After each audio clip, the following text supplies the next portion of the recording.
Hey everybody, welcome to another episode of the LitRPG podcast. I'm Ramon Mejia, here to bring you the latest LitRPG news, reviews, and of course author interviews. This is episode number 205 of the show. I have 6 new reviews for you folks this week and some Wuxia reviews from Ian, our correspondent. But this week I'll be reviewing Everything's Worth Killing, Isaac's Tale, an Apocalyptic LitRPG.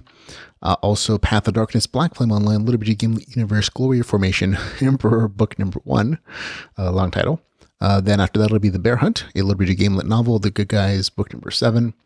Then it's going to be, and I forgot the last one, darn it. There you go, Leap of Faith.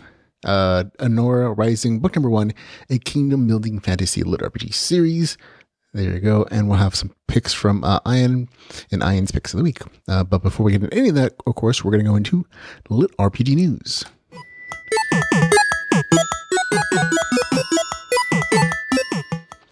And in LitRPG news, folks, we only got one story. It's a slow week. We have Stonehaven League by Carrie Summers, book number 1. The book in that first book in the series is actually going to be free until December 23rd. The author has been nice enough to put that first book for free, FREE. And actually, it's a really good series. I think I stopped about book 5 or 6-ish. I just kind of fell off. But every single book in that series has gotten a good review score from me personally. So it's been a good series. Definitely a popular one also. So definitely go check it out. If you haven't, this is your chance to pick it up for free. No risk. In the stuff that has come out this week that I haven't had a chance to review, it includes Animal Kingdom Riot by Aaron Oster. Also War Eternus, End of the Faithful by Charles Dean. This is the 5th and last book in this particular series. This is such a beautiful cover. I love the artwork and the kind of out of focus sword in the foreground versus the main character with the shield in the background. I'm like, oh, that's really nice. It's the end of a series, folks. This is the end of the War Eternus series. I've had a chance to look at it in advance. I can tell you it's well worth your time. Definitely go check it out and go pick it up if. Let's see. What else is out right now? Karma's Touch, a LitRPG Gamelit fantasy series, The Chronicles of Ethan, book number 3. Those are it. Short week. Not a lot of stuff coming out this close to Christmas. But those are 3 stories that are out now. Audiobooks, new audiobooks, LitRPG. This is a much longer list. That includes World Unbound, System Apocalypse, book number 6 is out. Death's Mantle by Harmon Cooper, which is actually a kind of interesting read. That's out now. Also Bone Dungeon, another interesting read. The Kingdom Rise Stage Decor, book number 4. I dropped out about book number 2 in that series. Not that I didn't enjoy it, just sometimes you just go on other things and it's hard to get back. But book 4 is out as an audiobook for you to enjoy. The Heroic Villain number 2 in Charles Dean series is out as an audiobook, performed by the wonderful people at Samba Theater, narrated by Jeff Hayes, featuring Annie Ellicott, 2 wonderful audiobook narrators. And it's a good book too, so we go read them all. Also out now is 8-Bit Bastards levels 1 and 2. This is actually the first 2 books in the series. They're a little bit smaller. So the author for the audiobook put them together. So go enjoy that. And Karma's Touch, Chronicles of Ethan, book number 3 is out as an ebook and as an audiobook at the same time. That's Mountain Dew Press doing good quality work for you. And Homebrew. This is a Metagamer Chronicles book number 1. This is actually a really interesting series. This is there are multiple books in the series. I think there are 3, but it's transported to a tabletop game universe, which is a little rare in LitRPG stories. A lot of times it's trapped in virtual reality game, sent to a fantasy RPG world. But this was actually trapped in their RPG tabletop game, and only one of the characters actually knows that they're trapped. So it's a real interesting ride. Definitely go recommend giving this one a listen. I like the ebook version, I should say. Audiobook version, narrators vary, but go give it a shot. An upcoming LitRPG is just where I read a bunch of stuff that's coming out in the near future, all the way up to March. Feel free to skip ahead, but there are some new additions to this list in case you're trying to plan out your reading and purchasing schedule. December 23rd is going to be The Waste, Underdog, book number 2. New addition to the list. December 24th, the 7th book in the Stonehaven League series, which is why the first book is for free. On December 26th, it'll be Shroud of Wastriger, the 6th book in the Anura series. December 27th, this one's new to the list. Resist, the Scourge Wars, book number 3. Enjoyed book number 1. Didn't ever find time to read book number 2. But there you go. Book number 3 will be out on the 27th. January 1st is going to be a big rush to this particular one. The KLC's book number 8. Vasily Mahenko's World of Change, book number 1 on January 6th. No mistakes. I've actually had a chance to kind of look at the arc for this one. And I'm really enjoying it. I gotta say, I'm not finished with it yet. But it's been surprisingly, not surprising, but it's been enjoyable, especially considering it's not another something like he's done before. He'd been with Sim Henko as the Russian author who wrote the Way of the Shaman series, and some other Barleona books set in that same universe, and Galacticon and some other stuff. And this, I think, is probably one of my favorite titles. Like, definitely Way of the Shaman is my favorite from him. And this is, I think, going to come in a close second, though. January the 9th, 2020 is going to be Discarding book number 3, another good Russian translation series. Dungeon the Strata Deepest Dungeon should be out on January the 20th, 2020, according to the author on Twitter.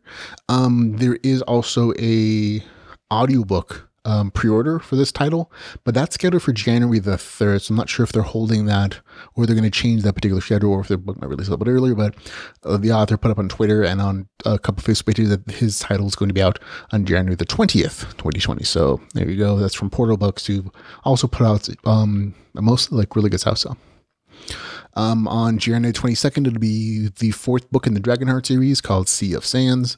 On January the 24th rather, it'll be Quest for Dominion, the 4th book in the Hero Line series. January 28th, this is new to the list, we have a new Viridian Gate series, Viridian Gate Line series. Actually, they've titled this series Viridian Gate Archives for some reason. I'm not sure where that goes, but it's the same Viridian Line series. This is called The Darkling Siege, and if I'm not mistaken, I think this is the last book in the series. I'll have to double check, but I'm pretty sure this is the last book in the series, in that main Viridian Gate online series. They have several spin-off series. On January 31st, it'll be Endless Fantasy Online, The Elk Kingdom, which is the 2nd book in that series.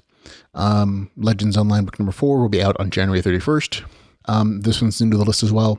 Battle Master, The Blood Crown, book number 1, out on February the 4th, 2020. This is from a completely different author. I haven't heard of him. So your guess is as good as mine if it's actually going to be LitRPG, but it says in the title and also the description, so we'll give it a benefit of the doubt. February the 6th, 2020, Skulls and Thrones, the 3rd book in the Bad Guy series. February the 10th. This is another book from Vasily Mahenko in the Barleona universe, which is the Way of the Shaman universe, but not the Way of the Shaman series, called Invasion, an equation with one unknown. This is actually a separate series with a different main character, but it's still in that same game universe. On February 29th, the 4th book in the Seeds of Chaos series. March 9th is the last one on the list, from another Russian author, translated Magic Own Books. This is his first LitRPG story, apparently.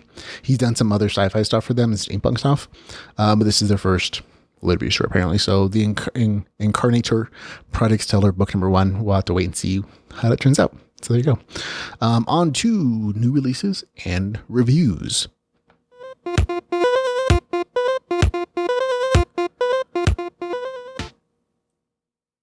And up first this week is going to be Everything Is Worth Killing, Isaac's Tale, an apocalyptic LitRPG written by Alex Oakchest.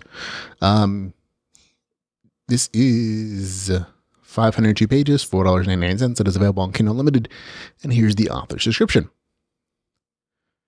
2 wingless, rock-spitting dragons, dozens of warmongering ogres, hundreds of dynamite-wielding gnomes, and one normal guy in the middle of it all. Bad mornings. We've had them all. But what if you woke up in a post-apocalyptic land filled with wizards, dragons, and ogres? Not only that, but you woke up as a prisoner of a clan of mages who didn't even speak your language. What if these guys expected you to know magic, but left you to figure it out for yourself on how to cast it? These are the problems Isaac must solve, and what he's going to do when death comes knocking at the door, he's going to blast a fireball through the letterbox and send death running. But first, he just needs to learn how to even cast a fireball.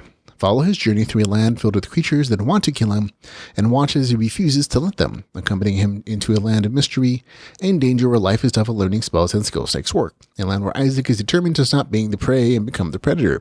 This is his journey to make allies and friends in this new world, a journey through battles against slavers, ogres, wingless dragons, and gnome dictators, through experimentation and adaptation, where he learns that killing one enemy helps him against the next.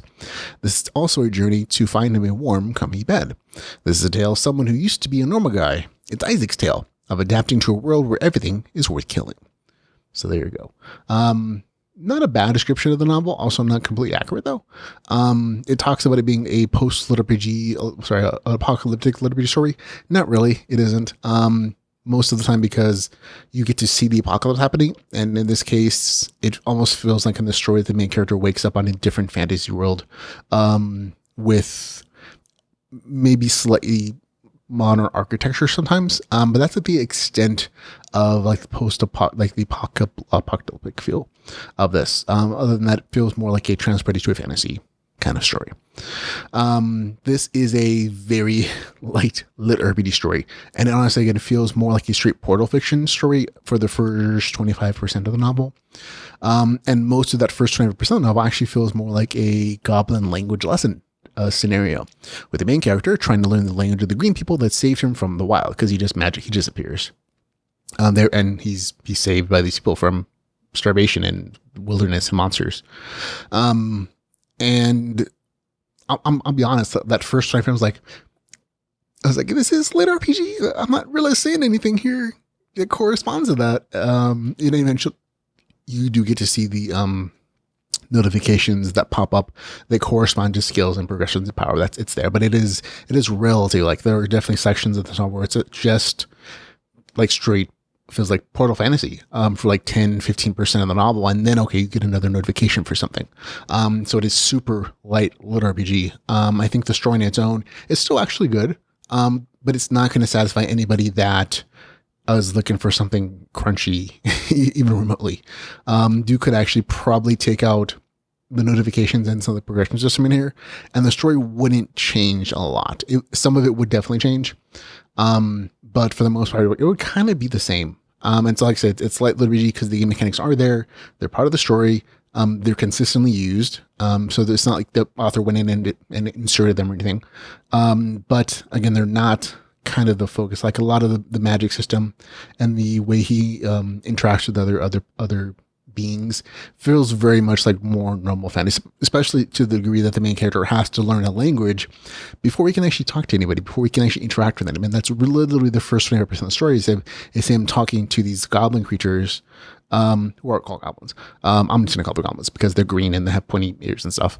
And literally trying to do a word by word understanding of what their language is, and it becomes an important part of the story.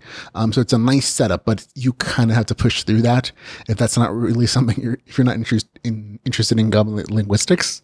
You're gonna have to push through that a little bit. There's a little bit of action there, but after that 25%, the story does get better because he understands enough, and the character understands enough that he can kind of translate what everybody's saying, and so you actually have conversations finally after that point.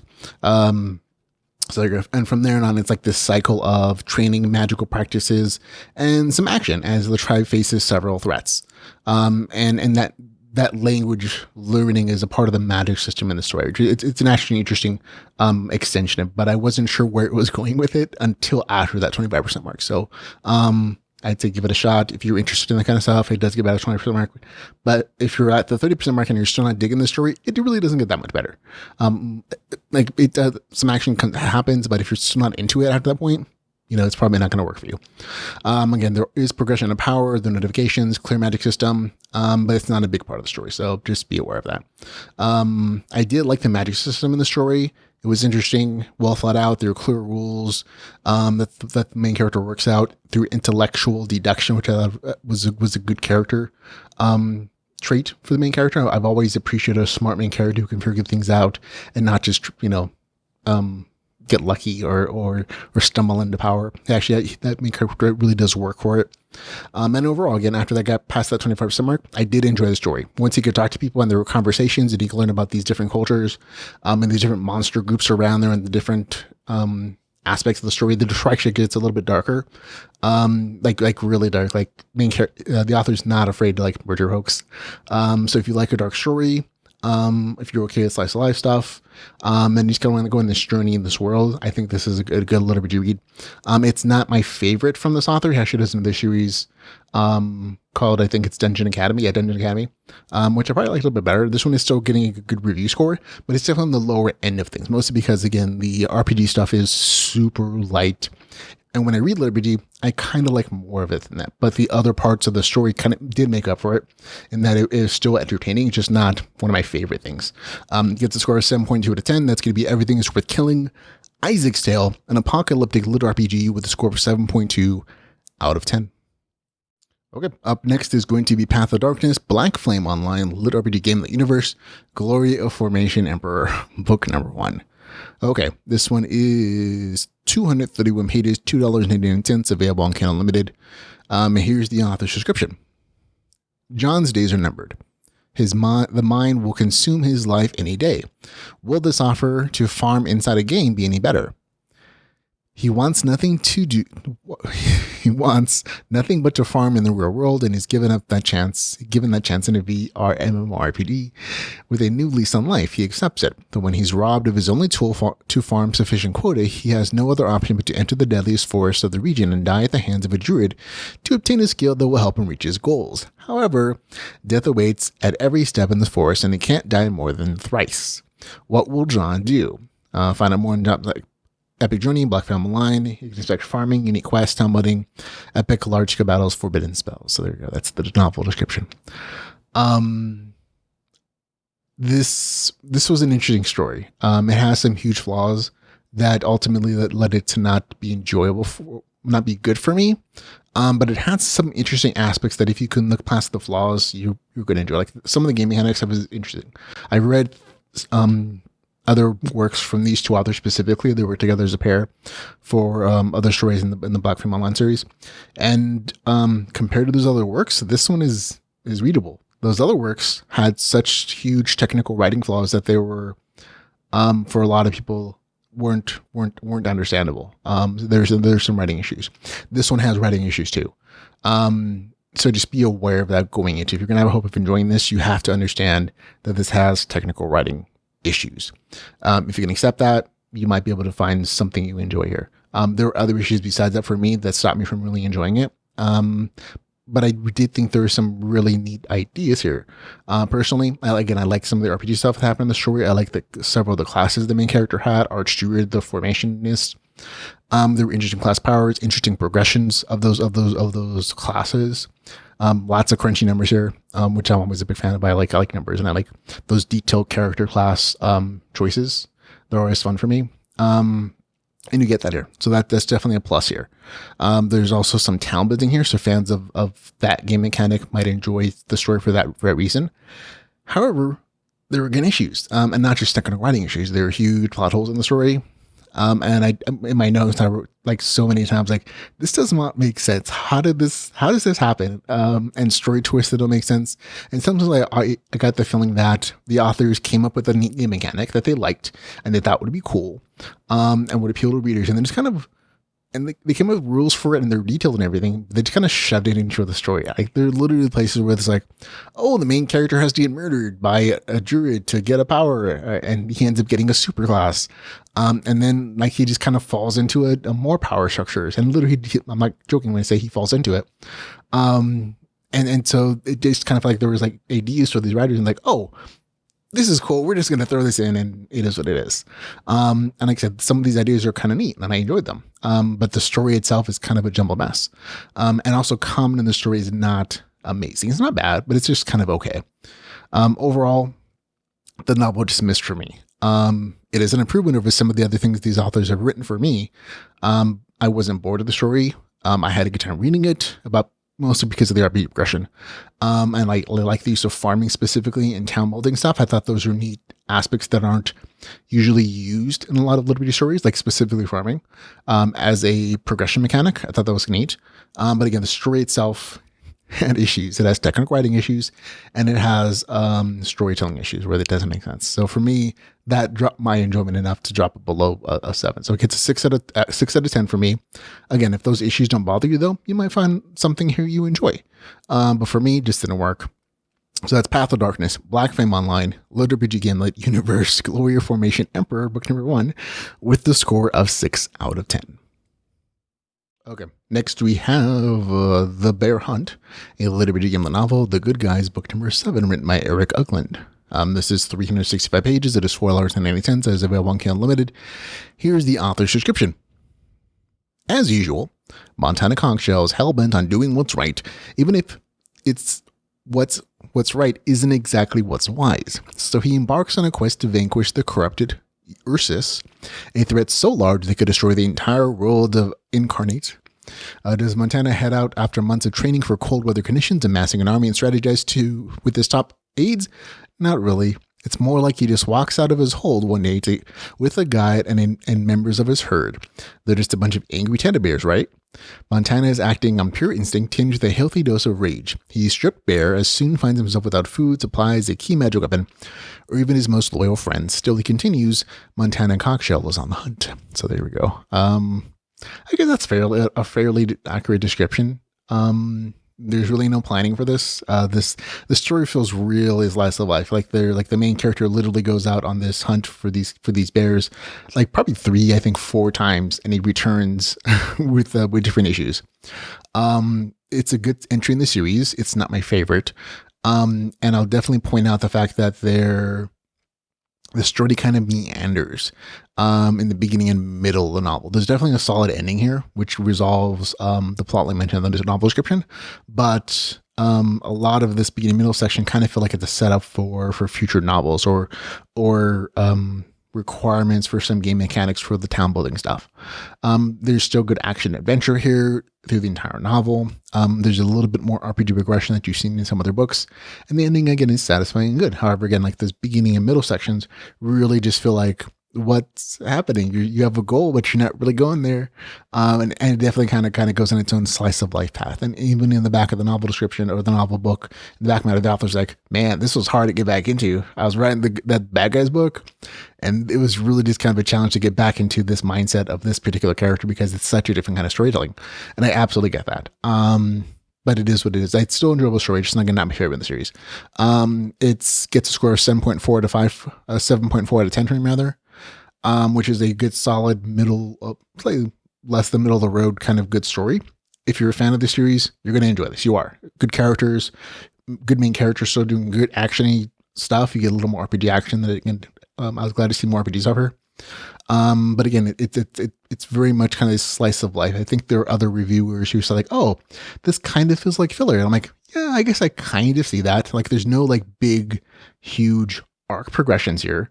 But again, it does kind of feel like a little bit like a setup, and that some things that happened in the story are meant to be for like, oh, these are beginning of plot lines. They're going to pay out in other points in this series, hopefully. So for me, again, 7.4 out of 10. The Bear Hunt, Good Guys Novels, book number 10. I'm a fan. This is an easy review with the score of 7.4 out of 10. Okay, next one is A Leap of Faith, Anura Rising, book number 1 with a kingdom-building fantasy LitRPG series. That's all the title. Written by J.S. Gorky. It is 370 pages, $3.99. It is available on Kindle Unlimited, so that's always nice. And here is the author's description, which is thankfully not too long. Every frog has his day. Deep in the bayou of Louisiana, Henry's life has been shattered. He's never expected a second chance, a way to redeem himself. He's been given an opportunity to return to his family if he can fight off the evil threatening to take over Anura. All Henry has to do is understand his new abilities, build a kingdom, form an army to stand against the impending doom in this new fantasy world. There's just one problem. He has to do it as a frog. Leap of Faith is there you go. It's a bunch of back matter. So that's the novel description. And it's fairly accurate. I think tonally, the actual novel is a lot darker than what's kind of hinted at here. The story for me, I kind of have mixed feelings. Like there are definitely aspects that I enjoyed.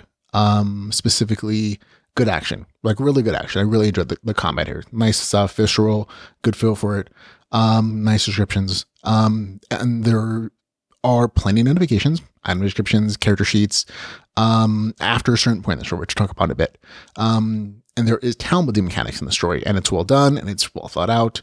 I don't think it's as impactful in the story as it might be in the second or third book in the series. It's just kind of starting out, but there is good, well thought out town building with lots of little notifications and prerequisites and resource gathering requirements. And it does exist there. You can't tell it's again something that's planned out though. But that's kind of all I liked about the story. Those are probably the aspects I like the most about it. And part of this, I think, might be just be the writing style for the author, because I looked at my notes for his other LitRPG story. Quest accepted, I think it's XP unlocked. And I noted similar issues in that story that I have in this one. So if you are a fan of this author, you're probably gonna like this story as much, if not more than that one. If you like that story, you're gonna like this one as well. So, but for me, there are just the issues that stop me from enjoying it. The first 23% of the novel in general and specifically read more like a fantasy novel than a lit RPG story. There are exactly 3 notifications in the entire first 23%. There's 1 character sheet, there's 1 audio description, there's 1 quest notification. That's it. The rest of it really just feels like it's portal fiction, which is perfectly fine. That's it gets crunchier later after the 23% mark, but that first 23%, like, is this going to be lit RPG? And it kind of sets a tone for some sections in the story, in that the game mechanics aren't as important as the story, and that's definitely a note that comes through in the story, and that sometimes the story just doesn't reflect some of the math and the numbers accurately, or it just doesn't have descriptions that show that they're important. I'll get to that in a second, exactly what I mean. But again, after that 23% mark, the RPG stuff is more prominent. There are character sheets, there are skill builds, there are plenty of like town building mechanics. So there's definitely like more crunchier notifications. The town building stuff comes in after the 50% mark of the story. But there's issues with those mechanics feeling like there are actually impactful. There's like a lot of notifications and a lot of numbers. There are definitely places where you could tell, again, the story is taking precedence over these actual mechanics being followed. Specifically, sometimes the main character virtue stat increases, and they don't feel like they really have an impact on the story, in that he'll double or triple his stats by the end of the story. And he doesn't really seem as powerful as he potentially should have. And a lot of this has to do with the fact that there's no place of comparison to say that, oh, this particular number means he's really strong or he's doing a ton of damage. There are damage numbers for items and weapons, but again, there are no damage notifications in actual combat. There is no view of hit points for enemies, and so there's no way to actually see, oh, if him increasing his strength really is having an impact. He's kind of supposed to be this badass fighter the entire novel. That thread is carried through despite whatever odds he's facing. So him increasing stats or increasing other characteristics doesn't always feel in the story like it's impactful. And again, part of that is just a lack of information about, oh, how is this change in number actually impacting damage or hit point losses, because that information doesn't exist. You do get some for his allies, you get some for the main character, but again, not in actual combat. So that's one of the things that kind of made that less impactful. Let's see. Yep. And so fights feel sometimes more like they're a fantasy description, which again kind of plays into like what that first 23% was, in that a lot of those early cultural descriptions, the main character arriving in this world, his interactions with those other monster characters feels very fantasy-esque, instead of like everything being grounded in this RPG rule system. So it is what it is. Story-wise, there are issues for me as well, in that a lot of the story feels forced for me. I actively dislike the first 5%, and I just generally don't say that. And part of this is the fact that the main character goes into this world. This is minor really, but he commits suicide, and he's brought back to life by this immortal deity on this RPG world. And it kind of comes off a little bit preachy from the deity, in that he's dangling this hope of the main character seeing his dead family, in exchange for him doing tasks that are supposed to improve the main character.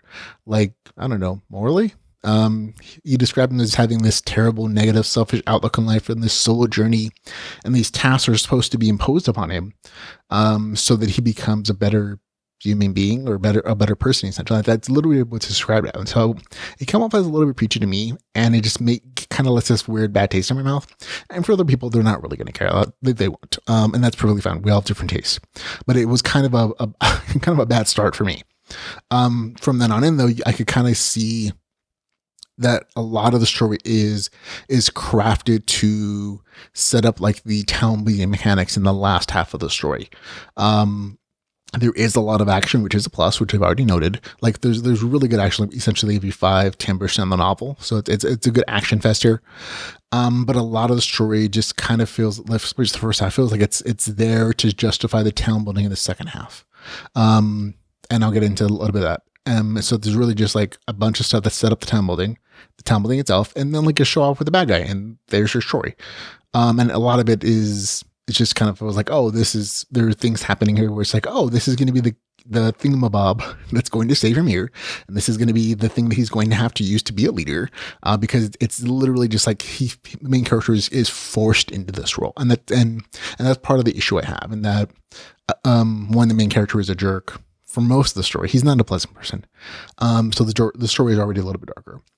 So I kind of found it hard to root for him. So that was another issue for me. But again, the main character in the story is very loudly and repeatedly, he doesn't want to be in this world.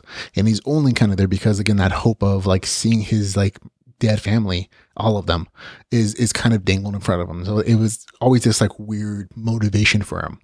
And at some point, I'm like, if he doesn't want to be there, I really want to continue reading. And that's kind of the vibe the story kind of gave for me.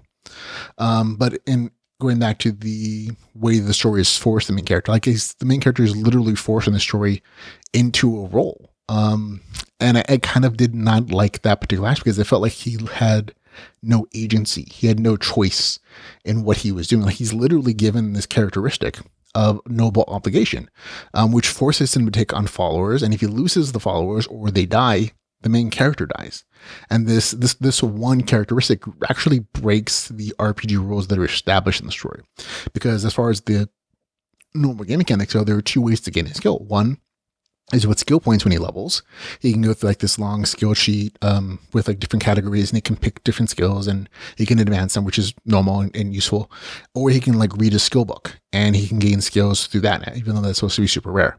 So the fact that he just kind of magically gains this ability, this skill that forces him in this position of having followers or dying, for me, that was like a huge red flag of like, oh no, this only exists to advance the story in a particular direction. I always dislike seeing that. If I don't see it and it does it, great, I don't really care. But the fact that I noticed it is kind of the problem I have. So it just feels like he's a forced character. And this happens again and again in the story, where there are different issues to the main character, where he's forced in positions where these different things happen, where he gets his magic widget, a plot solving later. And it just kind of bugged me. Another issue I had with the show is the fact that the main character is a non-human main character. And generally I really like stories like that. Like I'm really a fan of like, little bit stories that are different. I like Life Reset for that exact reason. And I've read some of the reviews where they compare the two, and this one definitely isn't as good as that story. For one, the non-human main character aspect doesn't really exist. I mean, he definitely not a human. But culturally, the way he speaks, the way the other people of his race speak, the way their culture is, their experiences, how they act, it's all essentially human. And I think it's always kind of a wasted opportunity, because having a non-human main character, for me anyways, gives you an opportunity to just do some weird cultural stuff, have different histories, have these different outlooks that are different than what a normal human would have in this fantasy world. And that doesn't exist here. So even that aspect is like, oh, it's not entirely wasted, because there's still some unique skills or attributes or descriptions, but for the most part, they're just kind of human and they don't really stand out. So and that kind of applies to all the different monster races in the story. They're all basically human. They just look different. So I'm like, okay. So overall, story didn't work for me. However, if you like Quest Accepted, XP Unlocked, if you like the author's work specifically, if you're a fan of his work, you're going to like this. Like those things you like about those stories are going to work for you here. Like they really are. This is not a badly written story. It's just there were different points that didn't work for me, and it's been the case with the other story the author wrote. So I may just be a writing style for him. And so, like I said, there's good action. The story is not badly written, and again, some of the twists were surprising. And if you like RPG town building, you might like the second half of the story. It might be just something to satisfy you, but for me, again, those other issues of a forced storyline, a main character I didn't like or really root for, and a few of the game mechanic issues were just enough to drop it down from unenjoyable for not good. It's not bad. It's not boring. It's at 6 out of 10, which is not a bad score, by the way. It's just, oh, this didn't work for me. If you have the same issues that I do, you're probably not going to enjoy this either. But if you don't have the same issues I do, if you don't have issues with those things I talked about, you might enjoy this. Like there's plenty of other reviews are like, oh, I really like this, and that's perfectly fine. We have different issues. We all have different things we like and like. But for me, Leap of Faith, Anura Rising, book number 1, gets a score of 6 out of 10. And next up, we have Ian's Picks of the Week. This is contributor Ian Mitchell, a longtime LitRPG community member, sends in his reviews for the week, LitRPG and some other stuff. He's been on this Wuxia kick lately, and we'll talk about it in a second. But he sends in reviews. I trust his judgment, so he's been nice enough to help contribute to helping you find stories that you might enjoy or not. And first on his list this week is going to be Dungeon Core Academy book number 2, a dungeon crafting series. Now, I actually read book number 1 in the series. I liked it. It was really fun.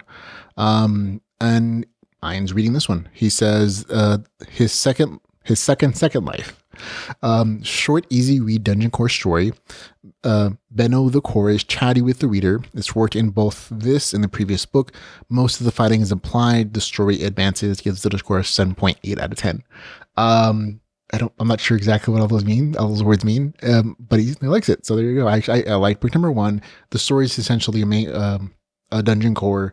He gets his first opportunity in book 1 to be a dungeon after he goes to a dungeon school, and he kind of has to figure out how to work the rules and work the system to be a good dungeon and to attract adventurers and not murder them all, but also get the residents to advance, and it's a whole thing.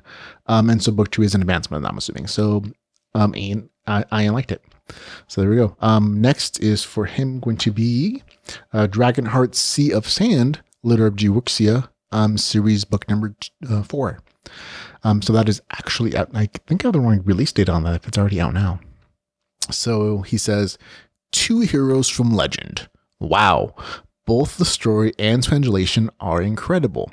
While I really like the larger-than-life Hajar, the Dragonheart, the world and the adventure sucked me in, and I wouldn't let go until the last page. Epic and legendary are apt descriptions. Dragonheart keeps me getting stronger, and has surpassed the Cradle series for me. I like the myth-like quality of the prose, and the slow reveal keeps me hungry for the next book. And he gives it a really high score of 9.7 out of 10, which is, I think, the highest score I think I've ever seen him give. So there we go. Nice review score. He's like most of the stories in this series, but he also is on a Wuxia kind of binge. So he's been enjoying both LitRPG and Wuxia stories. So this is probably like the perfect combination of both those things for him. So there you go. He also actually gives 2 more recommendations. These are not LitRPG, however, so just be aware of that. They are specifically Wuxia recommendations that are also on Kindle. Again, he's been on a binge, so he has some other recommendations for you. And that includes, let's see if I got these written down right. Here we go. From Cellar to Throne, Zen's Quest for Immortality 34, the disused 9 stars tempered into a Martial Master cultivation series. That's all the title, folks. That really is. That's all one title. He gives it an 8.9 out of 10. He enjoyed it. He says, that was exciting. I love all the interesting worlds within the worlds in the Zen series. Everyone is living in the inner world of divine being and high-level cultivators in inner worlds of their own. Unlike some of the series I've read, this isn't just a rinse and repeat at every new cultivation level. Each volume brings new places and activities, having a great time, and hoping it keeps going a while longer. So there you go. And his last recommendation is going to be the Supreme God of Martial Arts number 27, the Indigo Dragonvine Living Martial Legend, a cultivation novel. And he says, gives it an 8 out of 10. Austin's in the divine land now and not the strongest anymore. Okay, he still has some OP gear and can fight above his cultivation realm. I'm glad he's getting closer to the queen. Boy, he moves slow. Pretty good volume. So there you go. And again, both these are also serials. So be aware that Ian's probably read all the ones before this as well. So these are serial stories that go on and on. So just be aware of that. There you go. And that's the end of Ian's Picks of the Week. Okay, folks, that's it for the week. Thanks for hanging out and listening and watching this show. Remember, you can follow us on Facebook, Twitter, YouTube, Patreon, a bunch of places where you can catch the show every single week. We've even decided to cut up the reviews into individual sections, like individual review sections for just each section, and put them on YouTube. So if you don't want to listen to the entire podcast, you can just listen to each review for a book that you're interested or not interested in. But this week, if you want help to promote the podcast, help us get help a LitRPG author out there, I'm definitely recommending to go read War Eternus End of the Faithful, which is the last book in that series, by Charles Dean. It's the end of it. It's very rare sometimes in our genre that a series will actually end. And there are mixed feelings about that. And I'll get into like a full review next week when I actually have a chance to read the final finished product. But definitely go support a good LitRPG author whose stuff has been beloved by everybody, Charles Dean, and the War Eternus series. So thanks a lot for listening and watching this particular show. And until we can hang it in, ladies and gentlemen, remember to go read some LitRPG.